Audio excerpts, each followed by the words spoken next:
What happens to your CPF savings when you're no longer around? It's a question many Singaporeans avoid thinking about, but it's crucial for protecting your loved ones. Did you know that without proper planning, your hard-earned CPF money could end up distributed in ways you never intended? Today, I'll walk you through exactly what happens to your CPF when you pass away, and the simple steps you can take now to ensure your money goes where you want it to. Want to dive even deeper and get exclusive investing insights delivered to you every single day?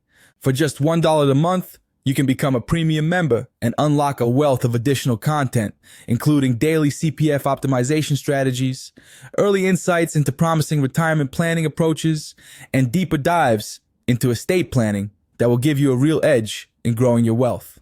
Think of it as your daily dose of financial fuel. More on how to join after the intro. Hey friends, welcome back to the channel. I'm Iggy, and I've been covering topics like stocks, finance, CPF, and everything related to growing your wealth. The Investing Iguana is ranked 8th in the 2024 Influential Tigers by Tiger Brokers with over 850,000 reads and 53,000 likes. I've produced over 800 videos with more than 350,000 watch hours as of February 2025.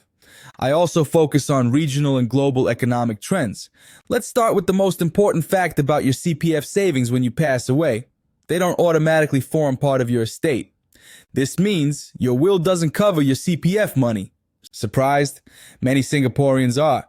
Your CPF savings follow a completely different set of rules for distribution after death. There are two main scenarios for what happens to your CPF when you pass away, and they depend on one crucial decision: whether you've made a CPF nomination. If you've made a valid CPF nomination, your CPF board will distribute your savings directly to your nominees according to the percentages you specified. The process is relatively quick. The CPF board typically contacts nominees within 10 working days after being notified of your death. Your nominees can then apply to withdraw the funds. What's great about making a nomination is that you have complete freedom to choose who gets your money. You can nominate any person or organization, and there's no limit to the number of nominees you can appoint.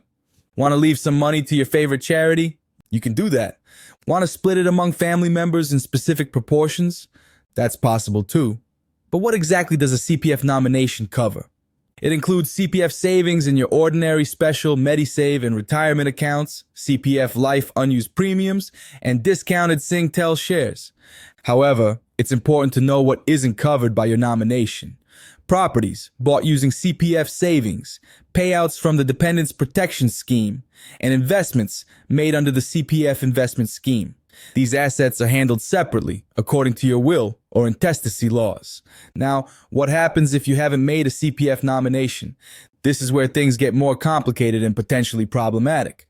Without a nomination, your CPF savings will be forwarded to the Public Trustee's Office, PTO, for distribution according to Singapore's intestacy laws. For non-Muslims, this means following the Intestate Succession Act 1967, while for Muslims, it's the Administration of Muslim Law Act 1966. Let me break down the distribution rules for non-Muslims under the Intestate Succession Act. If you leave behind a spouse but no children and no parents, your spouse gets everything. If you have a spouse and children, your spouse gets half, and your children share the other half equally. If you have children but no spouse, your children get everything in equal shares. This process through the PTO has three major drawbacks. First, it takes time, potentially up to 6 months, for the PTO to identify eligible beneficiaries. During this period, your loved ones might face financial difficulties. Second, the PTO charges administrative fees that are deducted from your CPF savings before distribution. These fees reduce the amount your family ultimately receives. The fees are tiered based on the amount of CPF money. Third, the distribution might not align with your wishes. Maybe you wanted to provide more for a child with special needs, or perhaps you wanted to include a long-term partner who isn't legally your spouse. Without a nomination, these wishes won't be honored.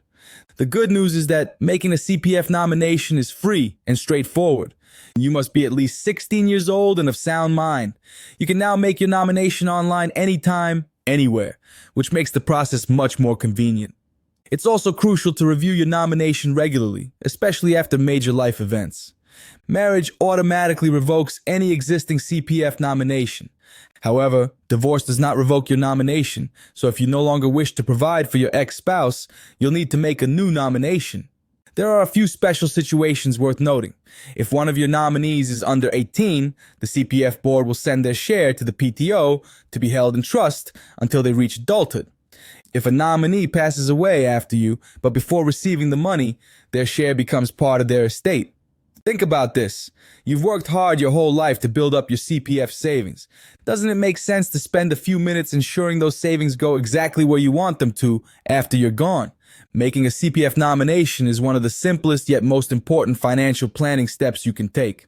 It ensures your money goes directly to your chosen beneficiaries, avoids unnecessary delays and fees, and gives you peace of mind knowing your wishes will be respected.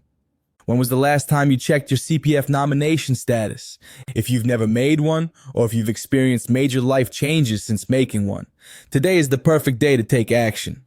To wrap up, remember these key points about your CPF after death.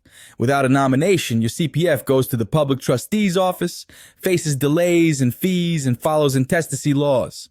With a nomination, your money goes directly to your chosen nominees quickly and according to your wishes. Don't leave your CPF distribution to chance. Take control of your financial legacy by making or updating your CPF nomination today. Your loved ones will thank you for it. If you found this video helpful, please hit that like button and subscribe to the channel for more practical financial advice. Drop a comment below, sharing whether you've made your CPF nomination or if you plan to review it after watching this video. So, if you found this video helpful and want to level up your investing game with daily premium insights for just $1 a month, click the link in the description below to become a member. You won't regret having that consistent stream of valuable information that can help you on your financial journey. For more on planning your financial future, check out my previous video on maximizing your CPF returns, where I share strategies to grow your CPF savings faster. Until next time, this is Iggy from the Investing Iguana, helping you navigate the path to financial freedom.